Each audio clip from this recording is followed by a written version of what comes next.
Hola, soy el Dr. Jarib Antonio Martínez Valderas, residente de segundo año de la especialidad de Imagenología Diagnóstica Terapéutica. El día de hoy voy a dar el tema colon 1. Como profesor titular del curso está el Dr. Flores Orcia Daniel y el coordinador del módulo de gastro, el Dr. Vargas Caro Álvaro.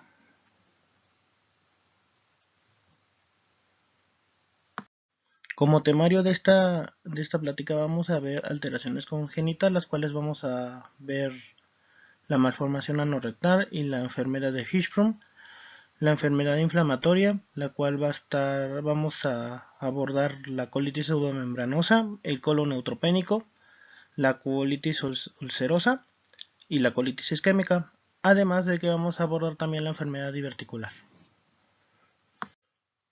Vamos a empezar con las alteraciones congénitas. Vamos a empezar con la malformación anorrectal. La malformación anorrectal se define como un grupo de anomalías congénitas que afectan la parte distal del recto y el ano.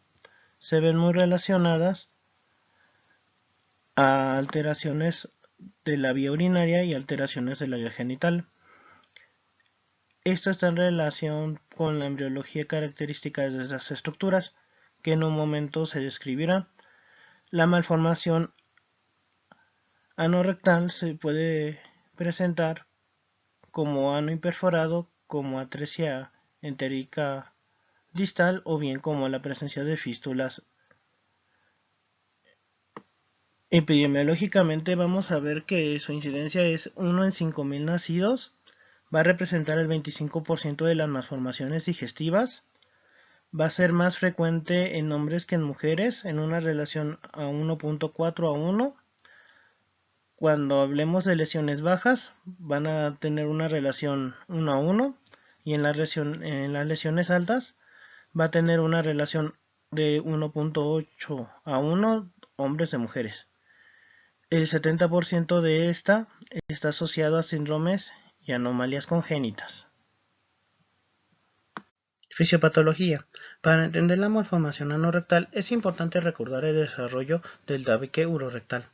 Recordando esto, la semana de la 4 a la 6 de gestación, el intestino primitivo posterior comienza a dividir a la cloaca en dos partes, una parte ventral y una parte dorsal.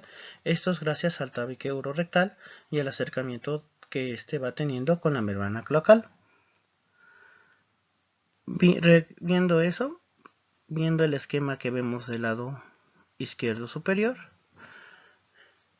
vamos a ver a la membrana cloacal con el número 2 y al tabique urorectal con el número 4. Conforme va pasando el tiempo, el embrión comienza a curvarse y dará como resultado unos pliegues, los cuales se observan en el esquema inferior del lado izquierdo con el número 5.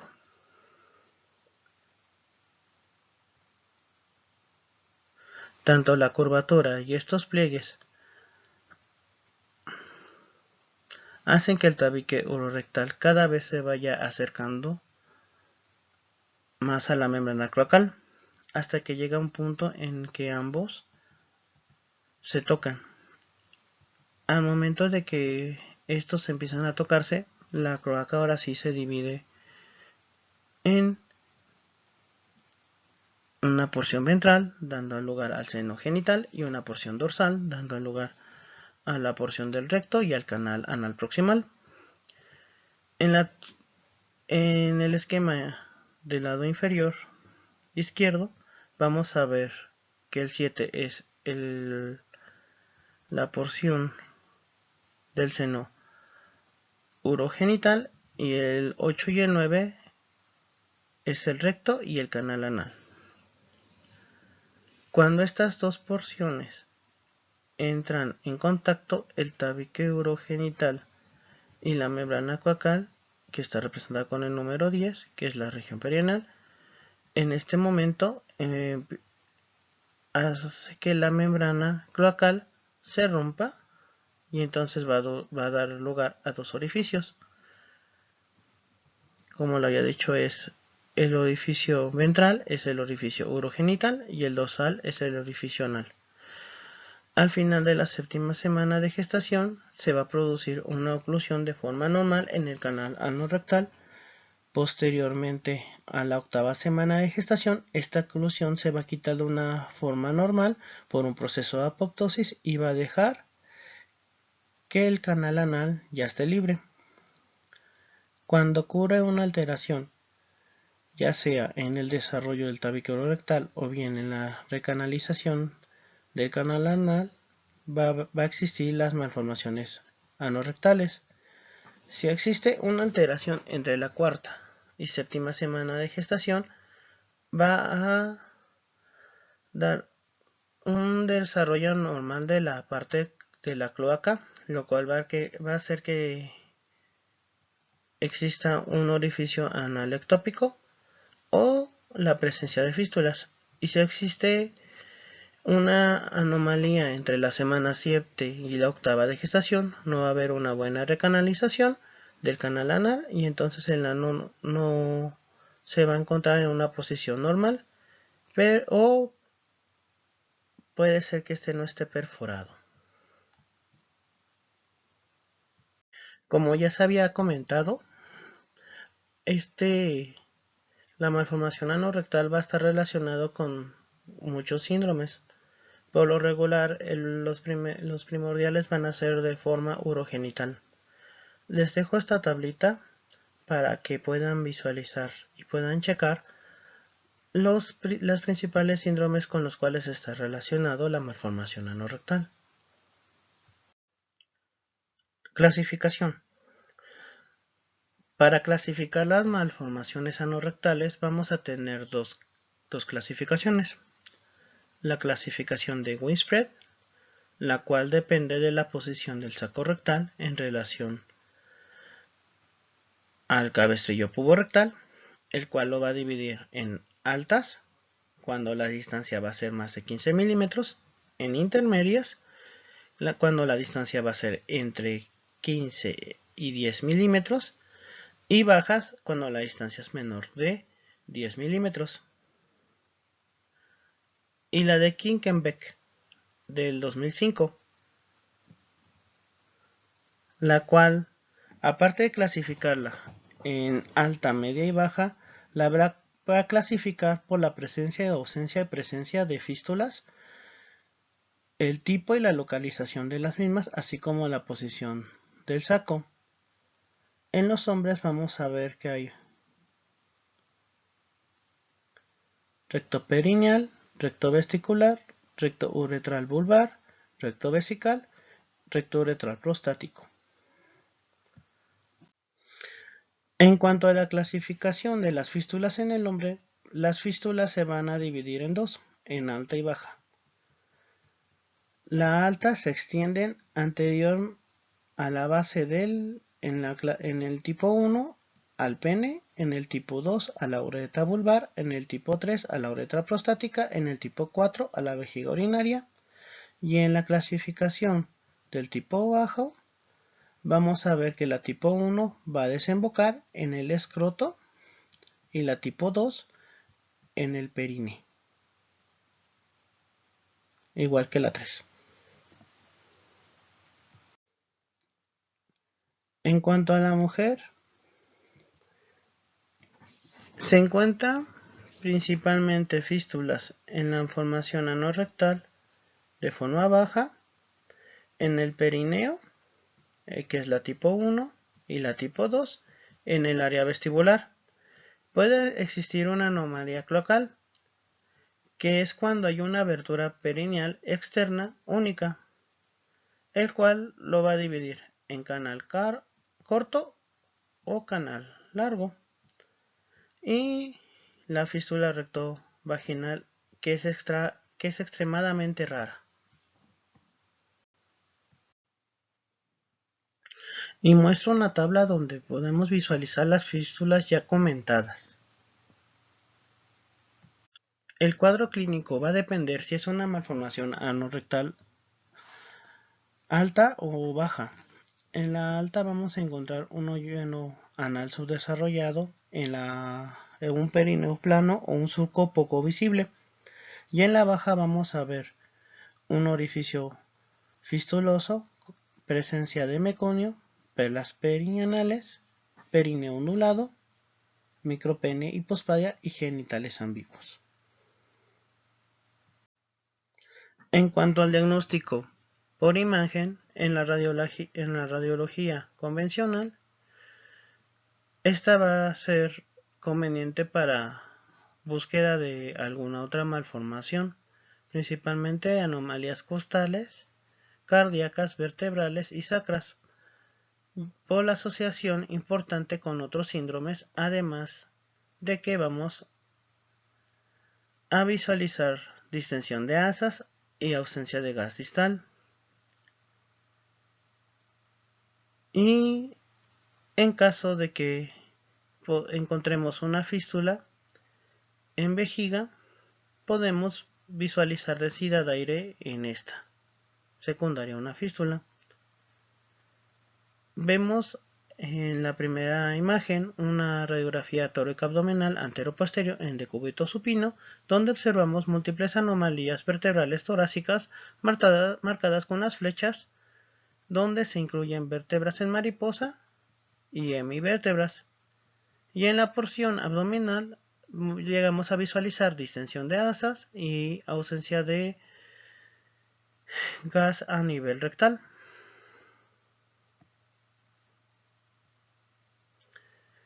En la radiografía número 2, que es una radiografía lateral de columna, podemos encontrar la función parcial de vértebras sacras, representando igual con la flecha.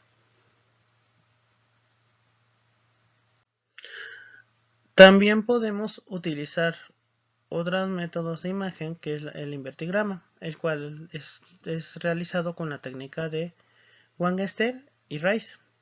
Este es cada vez menos usado y se realiza entre las 12 y 24 horas de vida. Se coloca un marcador radiopaco y se toma una placa lateral de abdomen. El paciente se da vuelta por 3 minutos y se mide la distancia entre el marcador y el aire de la porción distal visible del recto. Si la distancia es mayor de 2 centímetros, se considera que es un tipo alto, y si es menor de 2 centímetros, se considera que es un tipo bajo. Otro técnico de imagen que podemos ocupar es el ultrasonido, la cual la divide en altas y bajas, donde vamos a medir la distancia entre la superficie cutánea de la foseta anal y la porción distal del saco rectal. Este ultrasonido lo vamos a realizar cuando el paciente se encuentre en decúbito supino. Vamos a levantar la pelvis y las piernas y se va a tomar un ultrasonido transperineal. Vamos a ver que lo va a dividir en un tipo alto y un tipo bajo. Por ejemplo, vamos a poner el ejemplo con esta imagen de ultrasonido en escala de grises con transductor convexo en modo B, donde representamos con la flecha roja superior el canal anal y la flecha roja inferior el recto, donde hacemos una línea, la medimos y si es mayor de 15 lo vamos a decir que es un tipo alto, y si es menor de 15 va a ser un tipo bajo. Otro estudio que llevamos a mandar cuando llegamos a encontrar malformación anorrectal es la cisterografía miccional. Esta la vamos a mandar cuando existen datos anormales renales o vesicales por ultrasonido o por clínica.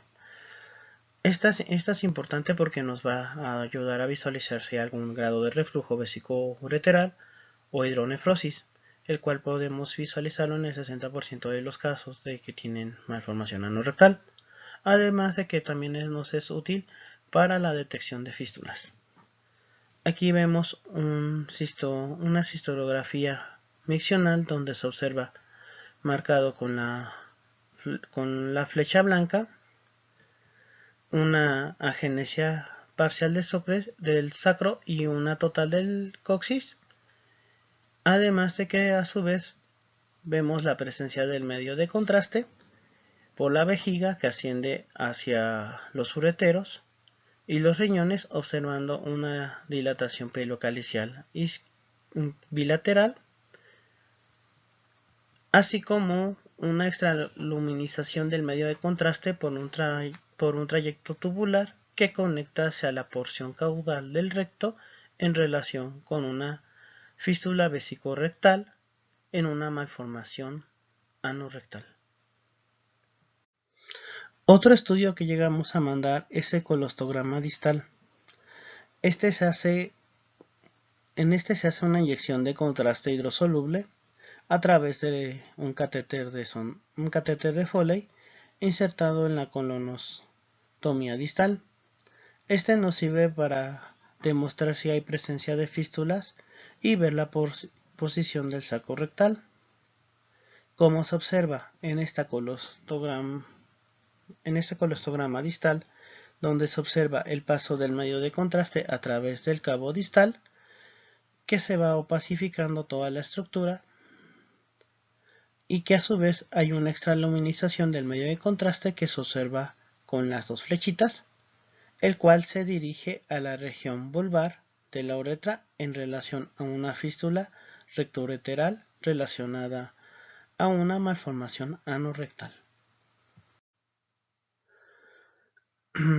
El gold estándar para el diagnóstico de la malformación anorrectal es la resonancia magnética, donde vamos, además de visualizar la malformación, vamos a ver si hay anomalías vertebrales y de la médula espinal, y vamos a poder visualizar la porción real de la bolsa rectal, su tamaño, su morfología y el grado de desarrollo de los músculos esfintéricos, además de que nos va a ayudar también a identificar y caracterizar la fístula.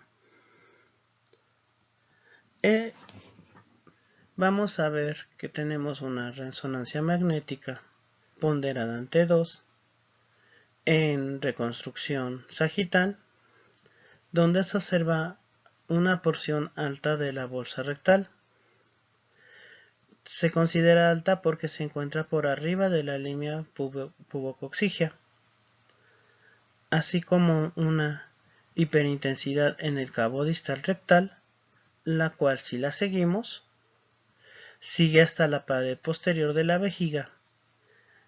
Esto en relación a una fístula rectovesical, además de que también podemos visualizar en la porción sacrococcígea una agenesia parcial en relación a una malformación anorrectal.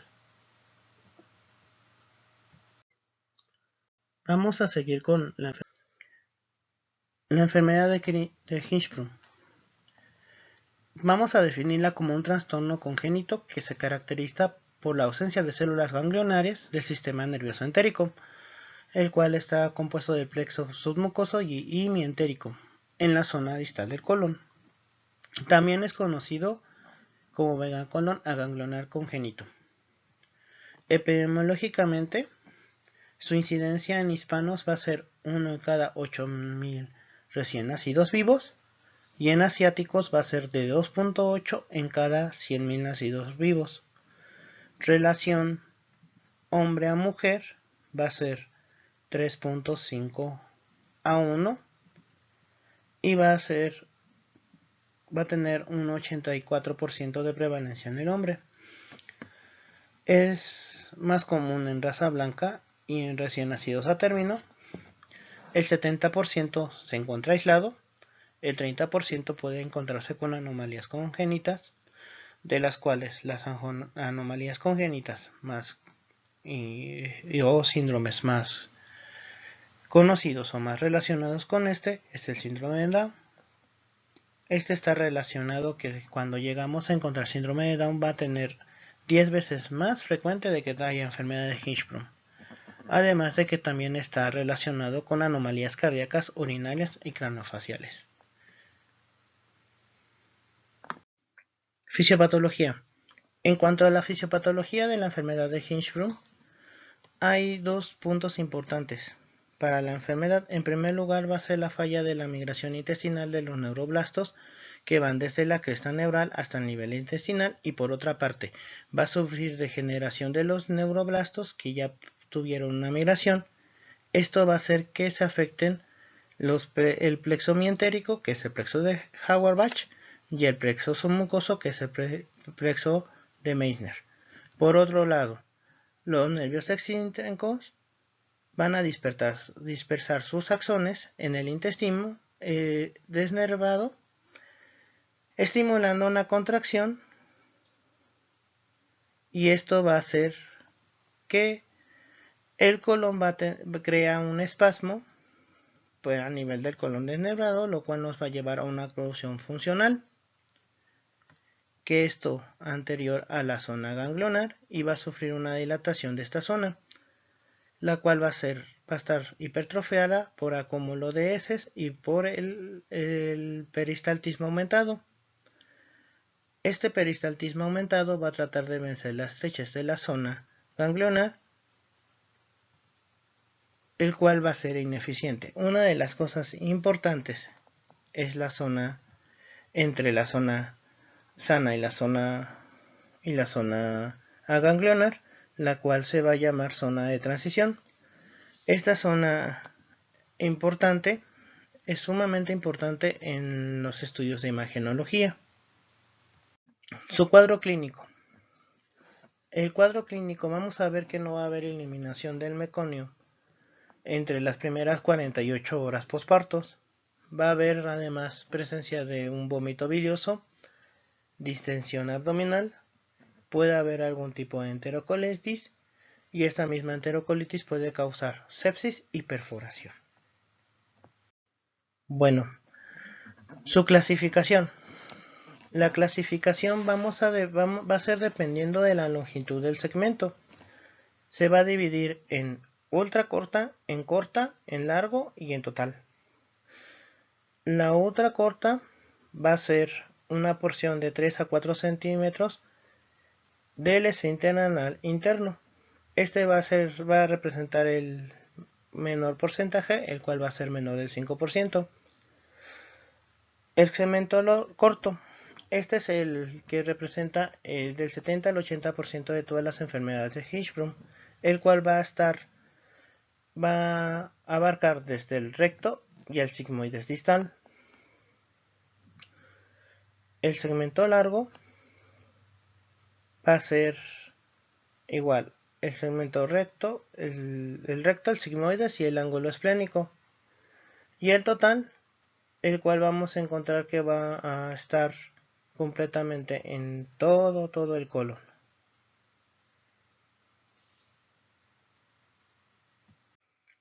El diagnóstico por imagen. Vamos a ver inicialmente la radiografía convencional, el cual vamos a ver signos de oclusión baja. Estos signos que vamos a encontrar van a ser la ausencia de aire distal, la dilatación intestinal en el área proximal a la zona aganglionar. Vamos a visualizar el signo de migas de pan, además de que vamos a ver, en caso de que ya esté complicado, por una enterocolitis necrotizante, neumatosis intestinal. Como se puede observar en esta radiografía anteroposterior de decúbito supino, donde vamos a observar como signos positivos la ausencia del gas distal, además de que vamos a ver dilatación de asas intestinales del colon descendente, además de que vamos a visualizar la presencia de áreas radiopacas que alternan con áreas radiotransparentes dentro del colon en relación al signo de migas de pan en un paciente con enfermedad de Hirschsprung. Uno de los estudios más importantes para el diagnóstico de la enfermedad de Hirschsprung es el colon por enema, el cual va a tener un diagnóstico certero de hasta el 70%. En este colon por enema vamos a visualizar 7 datos importantes. En la primera imagen vamos a ver uno de los datos más importantes, el cual va a estar, vamos a visualizar con los puntilleos la presencia de la zona de transición. En la segunda imagen, marcado con la flecha negra en un colon por enema, vemos una zona más dilatada, la cual es la zona sana, además de que vamos a ver un patrón de ionización.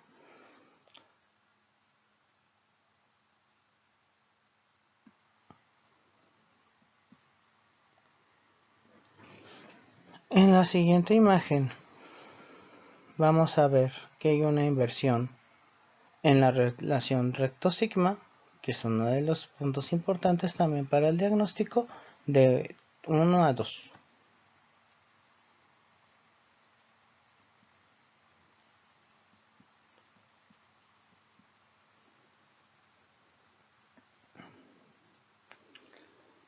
En este colon por enema visualizamos otro dato positivo, el cual está indicado con los 2 puntos de flecha blanca, donde se muestra una apariencia dentada secundaria a las contracciones no peristálticas, que a su vez podemos visualizar el patrón adoquinado de la mucosa, y también vemos la presencia de la mezcla del medio de contraste con las heces. Otro de los datos que podemos visualizar en el colon por enema es el flujo retrógrado del contraste y el retraso en su eliminación en controles de 24 y 48 horas. En esta tabla que se llega a visualizar, ponemos los patrones previamente ya vistos con su sensibilidad y especificidad, donde vemos que el índice recto-sigma tiene una sensibilidad del 77% y la de especificidad, el patrón adoquinado, es el más específico de todos los signos vistos en el colon por enema. El diagnóstico definitivo va a ser realizado de forma histopatológica, en el cual se va a tomar 3 muestras por aspiración de 2 a 3 centímetros del margen anal en lo que es la porción de la mucosa y la submucosa, donde vamos a visualizar en lo que son el frotis con hematoxicilina y eosina la presencia de ausencia de células ganglionares, y en otro tipo de tinción vamos a visualizar que también hay una hipertrofia de las fibras nerviosas en la submucosa. La biopsia es sensible en un 93% y tiene una especificidad del 98%. Una de las cosas importantes para poder tomar la biopsia es que nosotros los radiólogos vamos a realizar mediciones para poder indicar dónde va a ser el mejor sitio para poder tomar la biopsia. Por eso se hacen los estudios de imagen, para poder hacer una buena toma de biopsia y poder hacer el diagnóstico definitivo de forma histopatológica. Podemos visualizar un caso del Centro Médico Nacional La Raza, donde vemos un colon por enema con técnica de Hirschsprung, donde se puede observar que en la radiografía inicial vamos a tener como signos positivos abundante material de residuo, además de distensión abdominal abundante y ausencia de gas distal. En la segunda proyección del colon por enema en técnica de Hirschsprung se va a observar opacificación del recto y del colon por el paso del medio de contraste con un patrón adoquinado, así como una estrechez que hace referencia a la zona de transición, y se logra visualizar la ionización del colon ascendente. Vamos a empezar con las enfermedades inflamatorias. La primera enfermedad inflamatoria que vamos a ver es pseudocolitis membranosa. Se define como una inflamación aguda del colon causada por la proliferación de la bacteria Clostridium difficile. Otros sinónimos con el cual podemos encontrarla es una colitis por antibióticos. También podemos encontrar en la bibliografía como colitis por Clostridium difficile. Es más frecuente en la epidemiología, es más frecuente en hombres que en mujeres. Llega a aparecer entre 1 o 10 casos por cada 1000 altas hospitalarias de pacientes y 1 en cada 10.000 casos en tratamientos ambulatorios de tipo antibiótico, con antibióticos. Una de las cosas importantes también es la edad, en los cuales entre más avanzada sea la edad, más probabilidad de que lleguen a tener colitis pseudomembranosa y colitis pseudomembranosa recurrente.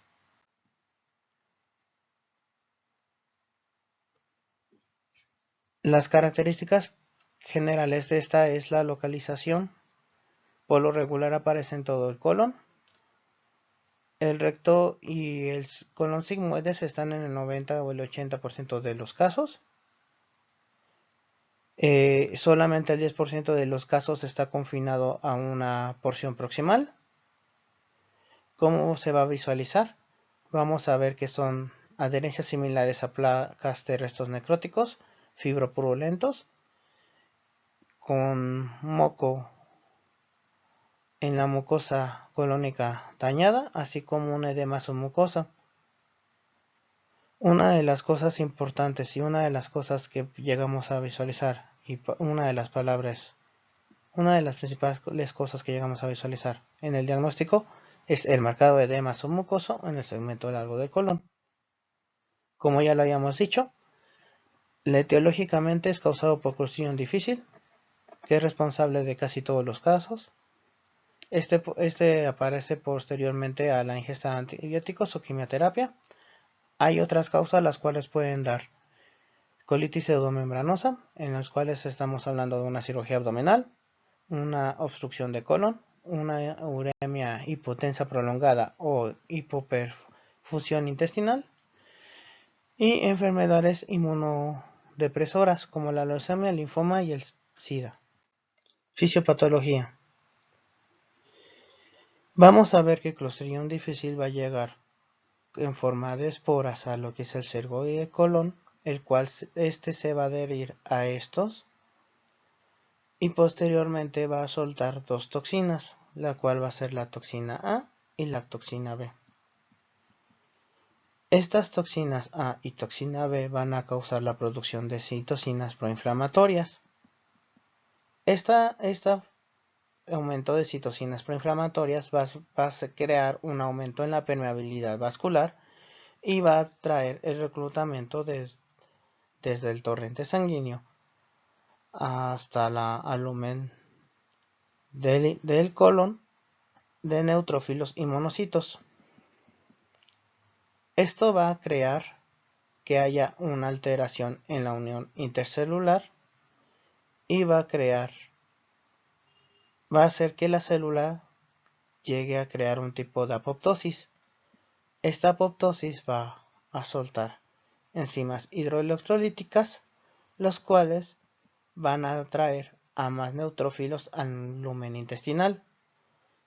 Estos neutrófilos van a soltar fibrina y mucina, los cuales nos van a ayudar a la formación de las pseudomembranas que llegamos a visualizar en la colitis pseudomembranosa. Su cuadro clínico es inespecífico realmente. Vamos a tener que el paciente va a tener una diarrea acuosa, el cual puede estar acompañada de fiebre, en el cual vamos a ver que solamente se llega a encontrar en el 28% de los casos.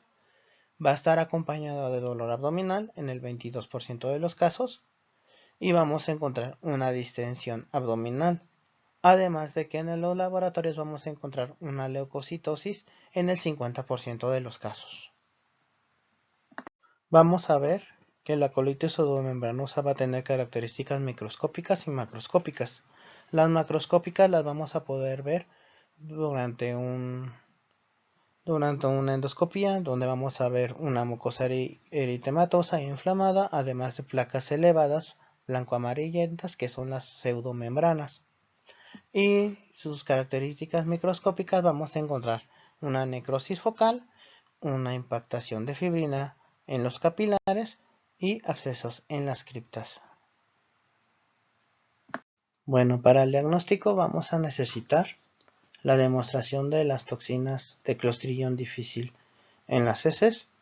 Típicamente aparecen a las 48 horas, además de que podemos ver las placas amarillentas de 2 a 10 milímetros por una rectocitomoscopía o colonoscopía. Bueno, en la radiografía vamos a encontrar la presencia de distensión del colon más engrosamiento nodular de las austrias, además de que vamos a visualizar impresiones digitales, las cuales las bandas transversales son anchas, poco habituales debido al engrosamiento de los pliegues australes, y podemos ver las más prominentes en el colon transverso, como vemos en esta radiografía anteroposterior de abdomen en decúbito supino donde podemos visualizar la presencia de gas intestinal, además de que observamos en el colon transverso y cerca del ángulo esplénico estas impresiones digitales correspondientes a las bandas transversales anchas, esto en relación a un paciente con colitis pseudomembranosa. Otra de las técnicas de estudio que podemos ocupar es el colon por enema, donde vamos a visualizar marcado engrosamiento mural de pliegues australes anchos debido a lo que es el edema intramural. Este está contraindicado en colitis pseudomembranosa grave debido al mayor riesgo de perforación. Como llegamos a visualizar en este colon por enema, en una proyección anteroposterior, en decúbito supino, donde se observa el paso del medio de contraste hasta el ciego, donde es posible identificar en el colon una pérdida del patrón astral en sus segmentos transverso y descendente, así como en la zona sigmoidea, secundaria a engrosamiento de los pliegues australes con respecto a un aspecto digitiforme. Estos hallazgos están en relación a una colitis pseudomembranosa. En la tomografía computada podemos visualizar engrosamiento nodular de la pared. En signos graves o ya muy severos podemos visualizar el signo del acordeón, además de que al paso del medio de contraste oral vamos a ver que va a haber zonas donde se va a depositar el medio de contraste entre las austrias. También podemos visualizar el signo de la diana, además de presencia de ascitis.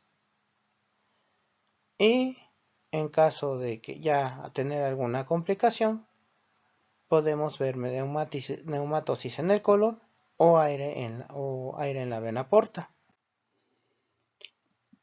Así como podemos ver en esta tomografía de abdomen con contraste oral positivo y en fase venosa con una ventana para tejidos blandos, la presencia de un engrosamiento marcado en la pared del colon transverso, con atrapamientos del contraste entre los pliegues australes, dando el signo característico del signo del acordeón. Así también podemos ver engrosamiento de la pared del colon ascendente y descendente. Dichos hallazgos están relacionados con una colitis pseudomembranosa severa. Vemos otro ejemplo de una tomografía contrastada en fase venosa con ventana para tejidos blandos, donde llegamos a visualizar la presencia de extracción grasa, además de que vemos presencia de líquido libre, engrosamiento marcado de la pared intestinal, además de que en el colon podemos ver una morfología correspondiente al signo del acordeón. Estos hallazgos son sugestivos a una colitis pseudomembranosa severa. El siguiente tema que vamos a ver es tiflitis, enterocolitis o sesilitis neutropénica, o como lo conocemos en el hospital, colon neutropénico. Bueno, vamos a ver que el colon neutropénico, como definición, es una afección intramural bacteriana que condiciona el engrosamiento edematoso intramural que afecta principalmente al ciego. Vamos a ver que aparece del 0.4 al 6% de los pacientes oncológicos pediátricos o que están en un tratamiento inmunosupresor. Vamos a ver que hay una mortalidad alta en las mujeres más que en el hombre, donde vamos a encontrar que hay una relación de que el 50% de las mujeres llegan a tener mayor mortalidad que el hombre. Es menos frecuente en tratamientos de tumores sólidos. También podemos encontrarlos en linfoma, anemia plástica, en SIDA y en trasplantes de órgano sólido. Uno de los datos característicos y más importantes va a ser la neutropenia, la cual tiene que ser menor de 1500 neutrófilos sobre metro cúbico. Su fisiopatología. Al momento que va a haber una inmunosupresión secundaria a la trombocitopenia y a la neutropenia, va a crear un efecto citotóxico por la quimioterapia. Este efecto citotóxico va a actuar sobre la flora microbiana intestinal y va a crear una inflamación de la pared intestinal. Esta inflamación va a también hacer que haya una multiplicación bacteriana y va a crear un edema. Este edema va a crear traslocación de bacterias y puede crear ulceraciones, bacteremia y necrosis. Esto va a estar mediado por los mediadores inflamatorios creados por el efecto tóxico de la quimioterapia. Por eso, la mayoría de los pacientes que han tenido quimioterapia, después del tiempo en el cual pueden aparecer es a las 2 semanas, pueden tener colon neutropénico. Su cuadro clínico va a estar relacionado con síntomas localizados y sistémicos, en el cual vamos a encontrar fiebre, escalofríos, náuseas, vómito, diarrea, distensión abdominal, dolor abdominal, sensibilidad, hipervaragesia al momento de la exploración, además de que también podemos encontrar datos de irritación peritoneal y sangre oculta en heces. El dolor en el cuadrante inferior derecho a veces puede simular también la presencia de una apendicitis. En la radiografía vamos a ver que va a dar datos inespecíficos. Vamos a poder ver niveles hidroaéreos, borramiento a veces del músculo psoas del lado derecho, dependiendo de la localización, presencia de edema interasa, además de que en caso de que ya haya perforación podemos visualizar neumatosis intestinal y vamos a visualizar engrosamiento de la pared.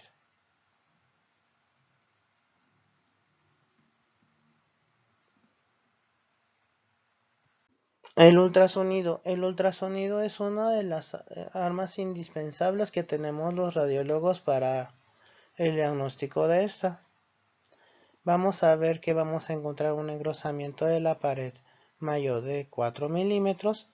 Los segmentos afectados van a mostrar una distensión luminal con líquido hipoicoico y va a haber un aumento de la ecogenicidad de la grasa pericecal.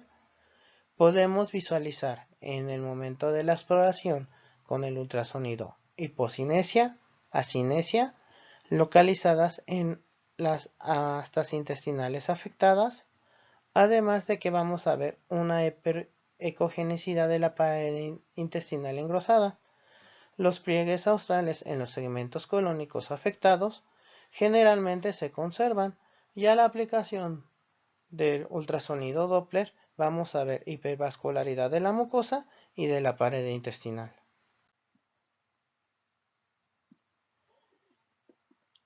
En esta imagen pongo cómo se llega a visualizar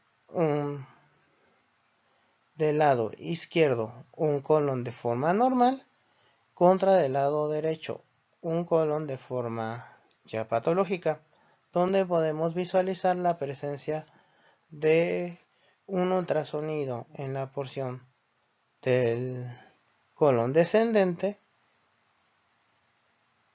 donde vemos un engrosamiento de la pared del colon.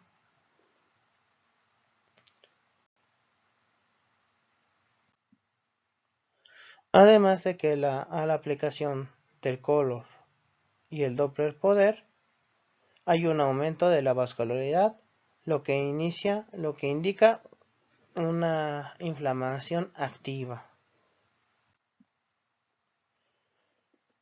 En la tomografía, este es el método de elección para los pacientes que tienen alto riesgo de perforación durante la colonoscopía o el colon por bario. Vamos a ver que hay un engrosamiento del ciego. Vamos a visualizar extracción de la grasa. En casos de que esté muy avanzado vamos a ver neumatosis intestinal, además de que vamos a también visualizar la presencia de engrosamiento de la pared intestinal y del ilio. Podemos también visualizar características de oclusión y áreas intramurales de baja atenuación, porque puede haber presencia de hemorragia o edema. Aquí vemos un ejemplo de una tomografía transversal de abdomen con presencia de contraste intravenoso y oral, donde llegamos a visualizar un engrosamiento en la pared del ciego con presencia de estriación grasa, además de que llegamos a visualizar adenopatías y líquido libre, principalmente mostrado en lo que son las flechas. El siguiente tema que vamos a ver es colitis ulcerativa. La colitis ulcerativa o CUSI es una enfermedad inflamatoria recurrente con afectación circunferencial no interrumpido y simétrica de la mucosa y la submucosa colorectal. Vamos a tener que va a tener una incidencia de 70 a 150 sobre 100.000 habitantes. Vamos a tener dos picos en esta incidencia, que van a ser entre los 15 y los 25 años y entre los 55 y los 65 años. Vamos a ver que va a tener una predilección por las mujeres y va a ser menos frecuente en pacientes fumadores. Vamos a ver que la colitis etiología va a ser tanto genética, ambiental, hormonal, inmunológica y traumático. Además de que también encontramos problemas psicológicos y estrés. Genéticamente vamos a ver que va a haber un aumento en la incidencia cuando hay gemelos monocigotos, cuando encontramos el HLA-B5 el BW52 y el DR2 ligados a colitis ulcerativa.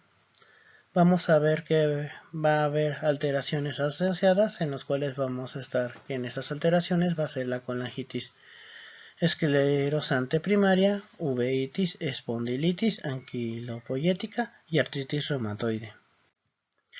Su fisiopatología. Vamos a ver que va a estar relacionado con pacientes que van a tener una cierta predisposición,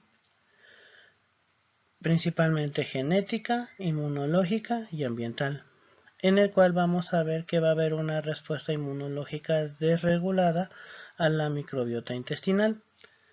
Esto va a crear un defecto en la barrera epitelial y va a haber la presencia de anticuerpos contra colonocitos. Esta respuesta de antibióticos a los colonocitos va a crear una respuesta inflamatoria sostenida y va a dar disbiosis. Esa disbiosis va a crear la presencia de lesiones en la integridad de la mucosa y la submucosa. Su clasificación, vamos a clasificarla con la clasificación de Montreal.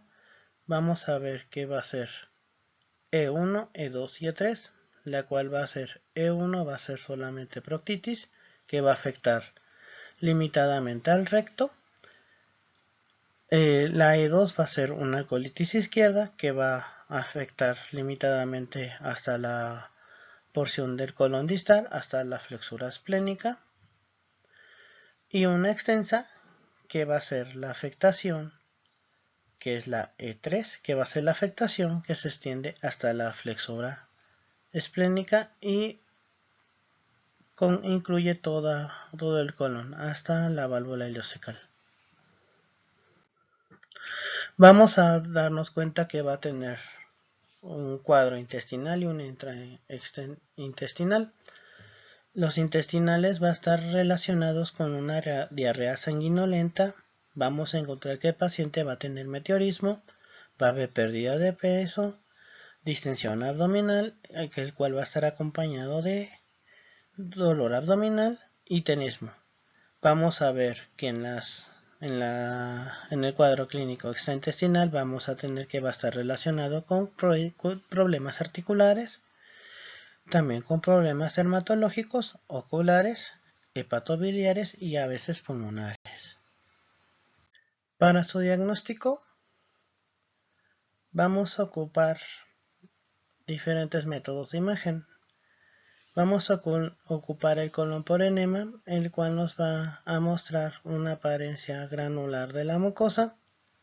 Vamos a ver también la presencia de los botones en camisa, pseudopólipos, un patrón tubular que es conocido como tubería en plomo, el cual es un espasmo muscular por desaustración. Puede haber acortamiento del colon e ileitis retrógrada. Vamos a ver que esta es una magnificación de un colon por enema, donde vamos a visualizar la presencia de múltiples áreas de depósitos de contraste con aspecto a botón de camisa en relación a úlceras en un paciente con colitis ulcerativa.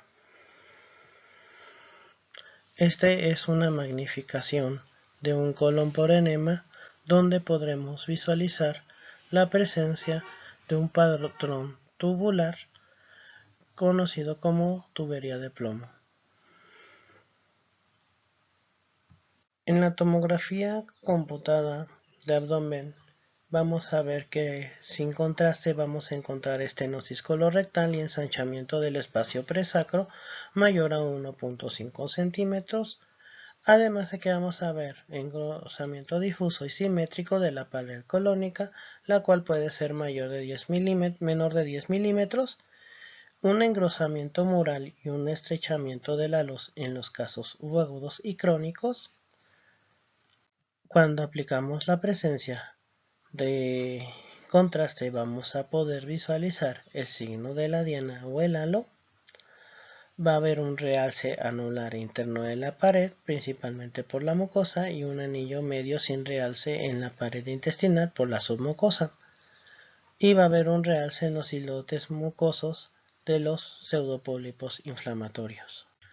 Como en esta tomografía abdominal en fase venosa, en plano transversal con ventana para tejidos blandos, donde observamos imágenes lineales hiperdensas en relación a extracción de la grasa, además que llegamos a visualizar la presencia de líquido libre. Y como dato positivo en el intestino, llegamos a ver un engrosamiento en la pared del colon sigmoides y del recto sin identificar presencia de contraste extraluminal. Esto en relación a un paciente con colitis ulcerativa. Este ejemplo también de una tomografía en fase venosa también con medio de contraste oral en un plano transversal con ventana para tejidos blandos, donde llegamos a ver la presencia de líquido libre, además de que se llega a ver una pérdida de patrón astral habitual en el colon transverso, adoptando una morfología de cañería en plomo, así como engrosamiento de su pared en colon descendente. Dichos hallazgos están en relación con un paciente con colitis ulcerativa crónica. Podemos también visualizar una reconstrucción de una tomografía en plano coronal con contraste tanto oral como contraste arterial, donde llegamos a visualizar con la flecha azul un realce moderado de la mucosa relacionado con el signo de la diana, además de que llegamos a visualizar la presencia de un engrosamiento en la pared del colon en todos sus segmentos. Esto está relacionado con un paciente que tiene enfermedad ulcerativa crónica. Vamos a seguir con la colitis isquémica. La colitis isquémica es el resultado del compromiso del flujo vascular del colon debido a una hipoperfusión o estados isquémicos.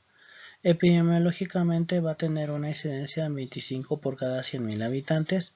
Es más frecuente en mujeres. Más del 85% de los pacientes que llegan a tenerla son mayores de 65 años. El riesgo de la mortalidad general para esta enfermedad es del 22%. Y para que haya un aumento de esta, tiene que el paciente tener un antecedente cardiovascular o un estado de hipercoagulabilidad.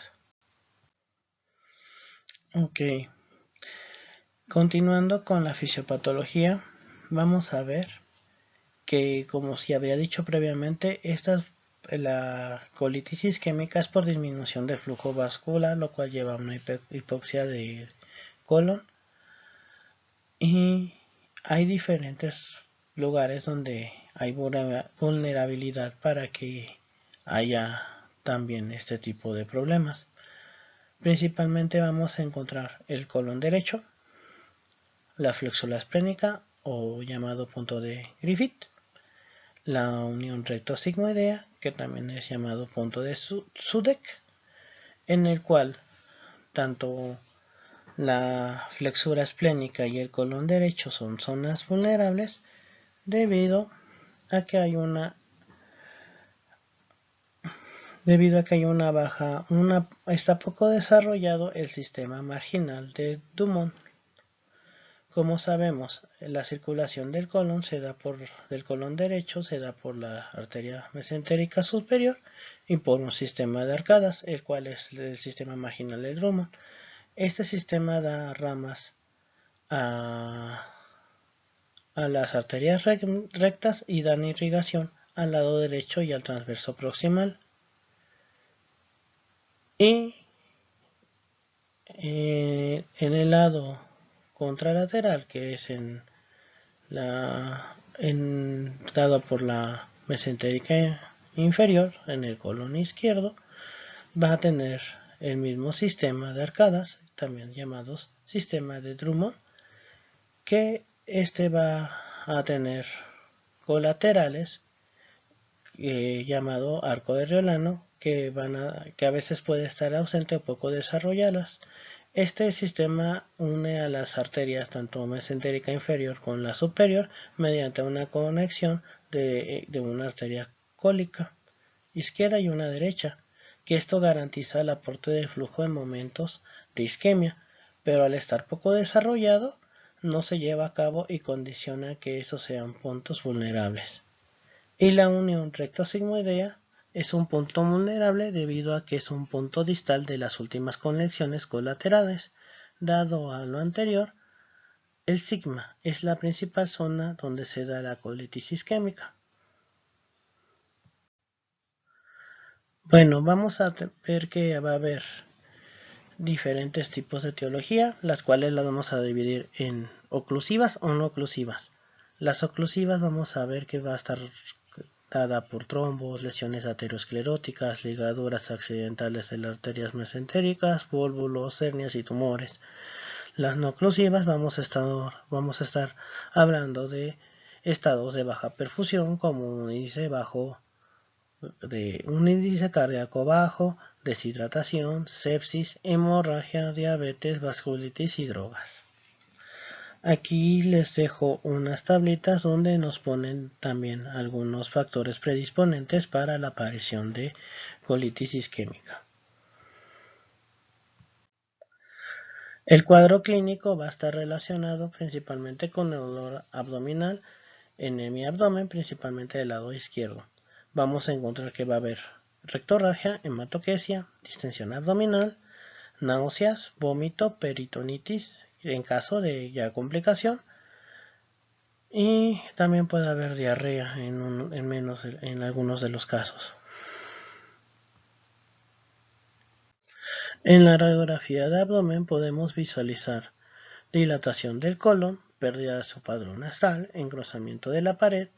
El 20% de estos podemos visualizar la presencia de impresiones dactilares, además de que podemos visualizar neumatosis intestinal y neumoperitoneo en casos ya muy avanzados. Como en esta radiografía, que se trata de una magnificación de una radiografía de abdomen, donde se observa el colon dilatado, además de pérdida del patrón austral y engrosamiento de la pared colónica. Otra de las técnicas de imagen que podemos ocupar para poder llegar al diagnóstico de la colitis isquémica es la presencia de colon por enema. Ocupamos principalmente la de doble contraste, donde vamos a visualizar impresiones dactilares, que es el signo de la huella del dedo. También vamos a poder visualizar la presencia de dilatación y estenosis en la porción proximal, y podemos visualizar a veces forma de sierra en el borde externo del colon. Como podemos visualizar en este colon por enema, donde con el esquema podemos visualizar el signo de la huella del dedo. También podemos ocupar el ultrasonido como método diagnóstico de la colitis isquémica, donde vamos a ver un engrosamiento de la pared. Vamos a ver que va a ser un engrosamiento moderado cuando llegamos a visualizar un engrosamiento de 6 a 12 milímetros de la pared del colon. Un grave cuando son mayor de 12 milímetros. ¿Qué es lo que vamos a ver? Vamos a ver una pared hipoecogénica por presencia de edema. El peristaltismo va a estar reducido y la aplicación de Doppler color va a ser débil o ausente. Por ejemplo, vemos este ultrasonido con transductor convexo en modo B, donde visualizamos un amplio engrosamiento de la pared del colon. A esa misma imagen, a ese mismo paciente se le aplicó el doble color, donde vemos que hay zonas hipoatenuantes con hipovasculares conforme al Doppler color. Uno de los métodos de imagen que también podemos ocupar es la tomografía computada, la cual es más sensible que la radiografía simple en la detección de neumatosis y en ocasiones permite identificar la causa. Vamos a visualizar en este engrosamiento de la pared simétrico y circunferencial, aumento en el pliegue, puede haber el signo del halo, que son edemas y presencia de edema submucoso, cambios inflamatorios en la grasa pericolónica y neumatosis. Como podemos visualizar en esta tomografía computarizada transversal con contraste intravenoso, que puede mostrar engrosamiento simétrico de la pared, un aumento de la circunferencia de los pliegues, donde en las flechas del lado izquierdo podemos visualizar el signo del ano, y en las otras flechas podemos ver el engrosamiento de la pared. Y por último vamos a ver la enfermedad diverticular. Para poder entender la enfermedad diverticular, primero tenemos que definir qué es un divertículo. El divertículo es una protrusión en forma de saco que se deriva de alguna estructura, principalmente estas son en células huecas, los cuales los vamos a dividir en divertículos verdaderos y divertículos falsos, en el cual los verdaderos van a tener todas las capas de la estructura del cual salen, y los divertículos falsos solamente van a tener la mucosa y la serosa.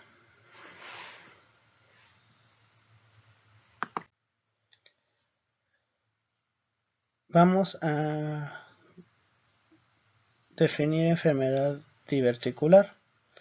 Es una enfermedad que se caracteriza por la presencia de pseudodivertículos en el colon, y de ahí vamos a sacar tres definiciones, que es diverticulosis, enfermedad diverticular y diverticulitis.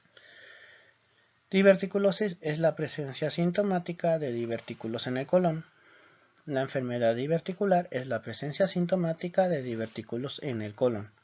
Y la diverticulitis es la enfermedad diverticular complicada, la cual va a ser por un proceso inflamatorio, un proceso hemorrágico, o puede haber colitis segmentaria. Como lo habíamos visto previamente en la diapositiva anterior, vamos a ver que va a haber presencia de divertículos, el cual vamos a tener una enfermedad sintomática, la cual vamos a dividir si tiene complicaciones o no tiene complicaciones. Si no tiene complicaciones, se va a llamar una enfermedad diverticular no complicada. Si tiene complicaciones, la vamos a llamar con una enfermedad diverticular complicada, la cual vamos a dividir tanto en aguda como en aguda complicada, en que la aguda va a ser el engrosamiento de la pared colónica con afectación de la grasa peridiverticular, y este lo vamos a ver por tomografía. Y la diverticulitis aguda va a estar relacionada con abscesos, perforación, fístulas y estenosis. También podemos ver que una de las complicaciones es la hemorragia diverticular, además de que también puede haber colitis segmentaria asociada a diverticulosis, en el cual vamos a encontrar inflamación de la mucosa interdiverticular. Y si los divertículos no dan síntomas, se llama diverticulosis. Bueno, vamos a encontrar factores de riesgo, los cuales van a ser la motilidad colónica normal,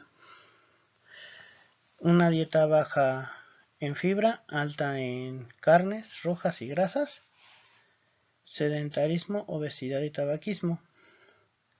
Como fisiopatología, los divertículos se generan en puntos débiles que tiene la pared del colon.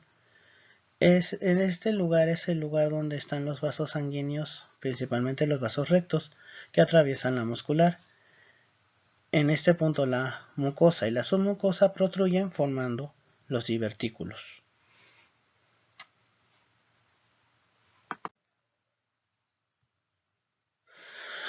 Epidemiológicamente, entre más años haya, más probabilidad hay de que haya enfermedad diverticular.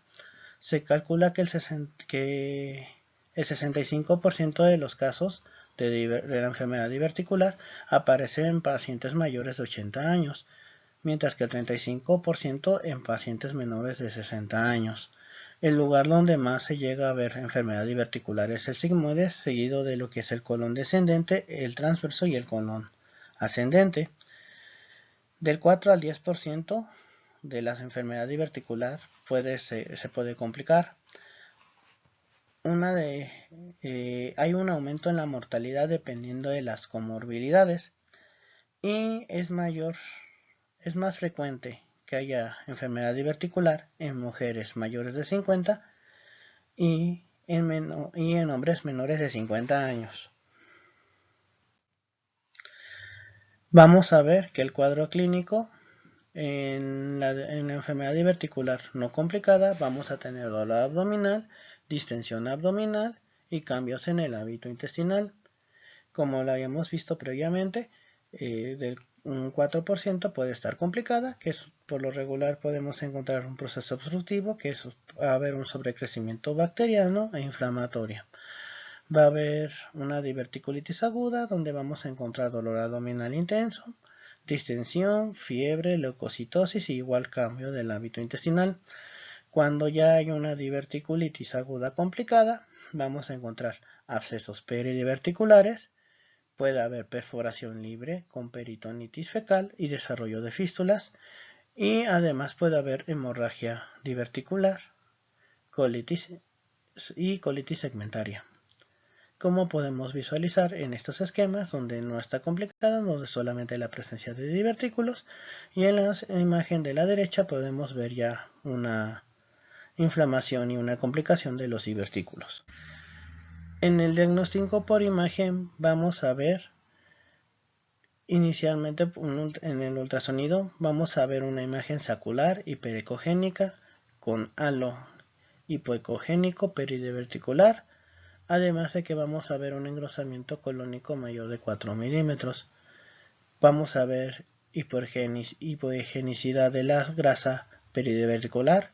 Podemos también visualizar la presencia de fecalitos, el cual nos va a dar una sombra acústica posterior. Y podemos visualizar algunos signos de complicación, por ejemplo abscesos y perforación y fístulas.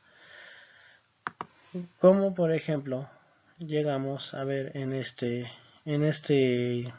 ultrasonido en modo lineal, donde vemos una imagen sacular hiperecogénica con un borde hipoecogénico en relación a un divertículo.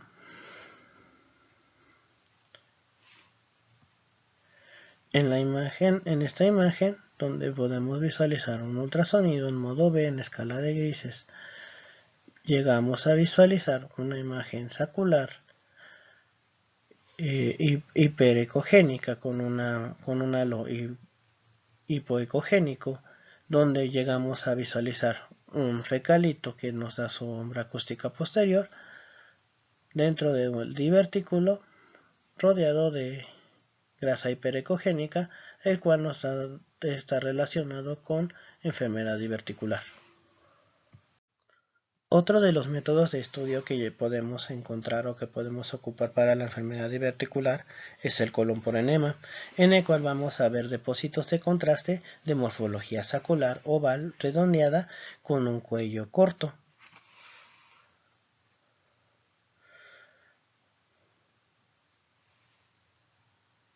Por ejemplo, vemos este colon por enema con doble contraste, donde llegamos a visualizar el paso del medio de contraste a través del colon, donde se visualizan múltiples depósitos de contraste de forma sacular de cuello estrecho en colon ascendente y sigmoides correspondientes a enfermedad diverticular.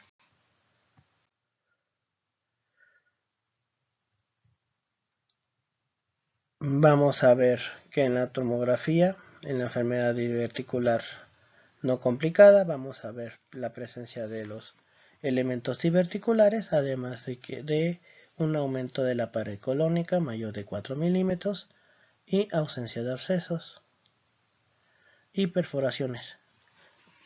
Vemos un ejemplo de tomografía en adquisición transversal contrastada con múltiples lesiones de morfología sacular isodensas a aire en pared del colon sigmoides en relación con divertículos, así como engrosamiento de la pared colónica.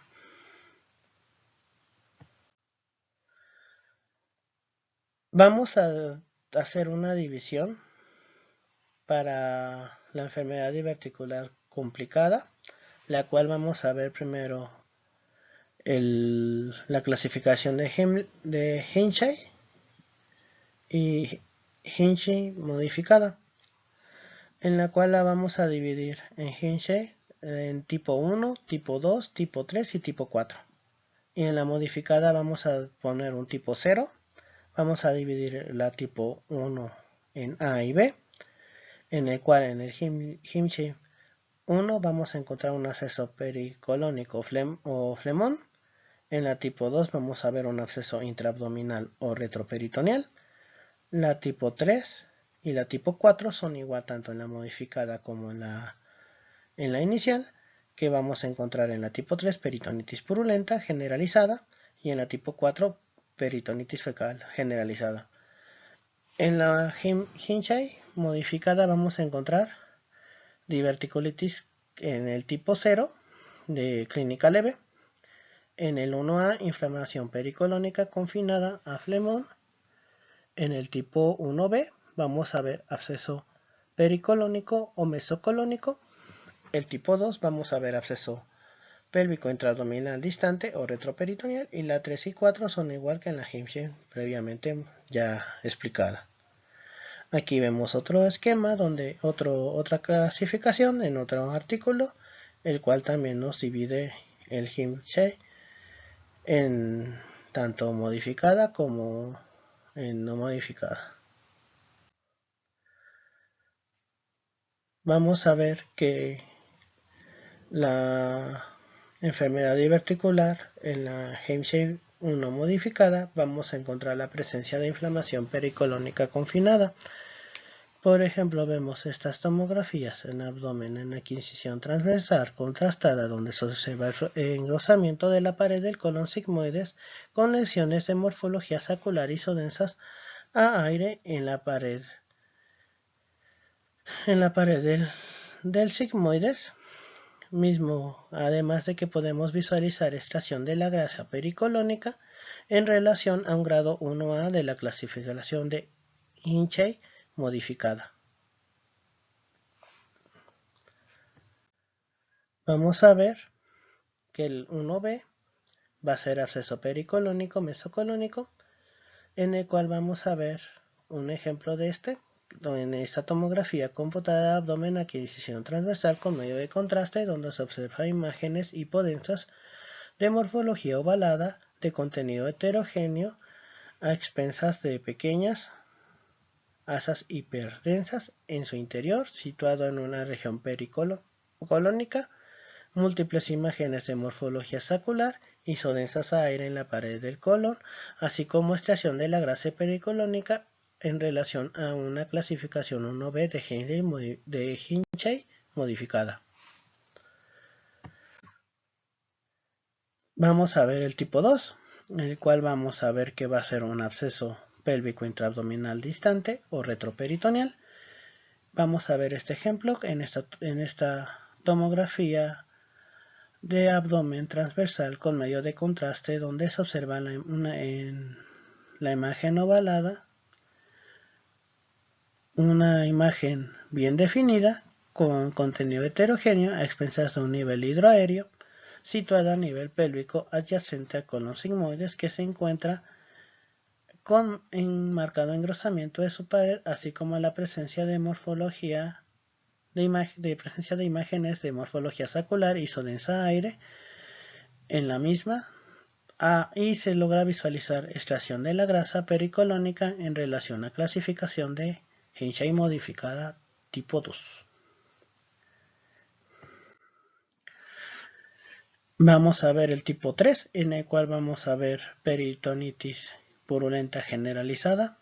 Vamos a ver este ejemplo de este tipo 3, en el cual se trata de una reconstrucción coronal de una tomografía de abdomen en fase venosa con ventana para tejidos blandos, donde podemos observar en la pared visible del colon ascendente como sigmoides múltiples, imágenes de morfología sacular de contenido isodenso aire, donde también se logra observar un engrosamiento en la pared del sigmoides, así como señalando con las flechas verdes abundante líquido libre en todos los recesos peritoneales en relación a enfermedad diverticular complicada de la clasificación de Henshey tipo 3.